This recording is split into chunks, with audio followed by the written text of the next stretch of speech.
ఓం నమో రామదూతాయ.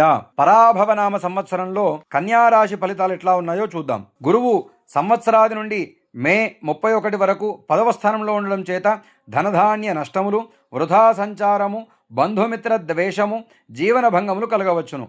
June 1 నుండి October 30 వరకు తిరిగి 2027 జనవరి 25 నుండి సంవత్సరాంతం వరకు 11వ స్థానంలో ఉండడం చేత సర్వత్రా విజయము, కార్యసిద్ధి, మంత్రసిద్ధి, శత్రునాశనము, నూతన కార్య లాభము, మనస్సౌఖ్యము కలగవచ్చును. అక్టోబర్ 31 2026 నుండి జనవరి 24 2027 వరకు 12వ స్థానంలో ఉండడం చేత శుభకార్యమూలకమైనటువంటి ధన వ్యయము, తరచూ ప్రయాణాలు, క్రయ విక్రయములయందు నష్టము, అపవాదాలు కలగవచ్చును. శని సంవత్సరమంతా 7వ స్థానంలో ఉండడం చేత మనోవిచారాలు, అనారోగ్యము, ప్రవాసము, కుటుంబ మూలక అశాంతి, ప్రయాణ మూలకమైనటువంటి బాధలు, భయాలు కలగవచ్చును. రాహువు సంవత్సరాది నుండి డిసెంబర్ 4 వరకు 6వ స్థానంలో ఉండడం చేత రుణబాధలు తీరి జ్ఞాతి వైరము, స్థిరాస్తి మూలకమైనటువంటి నష్టములు కలగవచ్చును.